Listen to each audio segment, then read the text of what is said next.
Oggi è una giornata di particolare suggestione, la riserva del Parco del Cornino, la liberazione del grifone, ma lei ha voluto puntualizzare che realtà come queste devono avere una continuità di contributo, di sostegno e non devono essere finanziate solo da eventi sporadici. In questo la Regione è stata concreta perché ha stanziato una cifra importante proprio per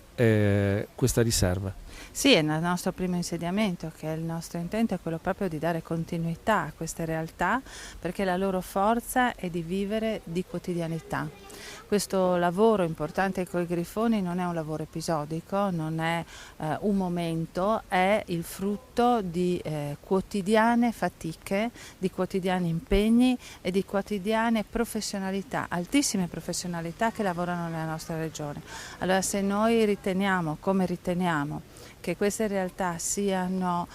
una parte importante non solo del sistema naturale ma anche del sistema identitario e di attrazione turistica della nostra regione, dobbiamo mettere in grado le realtà di lavorare con continuità e quindi di poter fare dei progetti che nel caso di queste materie sono dei progetti che hanno sempre un lungo respiro anche temporale.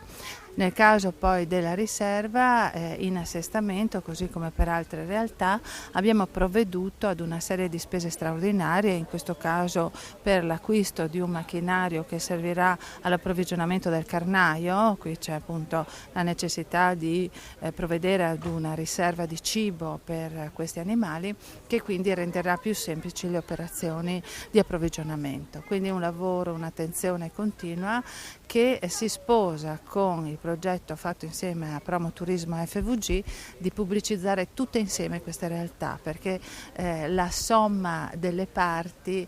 dà un valore molto più alto delle singole.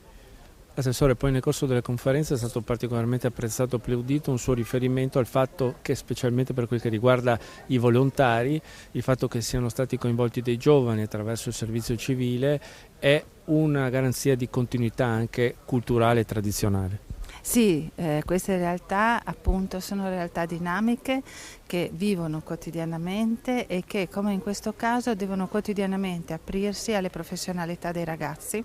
al loro avvicinamento, perché non ci sia poi un passaggio del testimone, ma ci sia una progressiva, diciamo così, inserimento di queste nuove leve nelle realtà, perché ripeto, il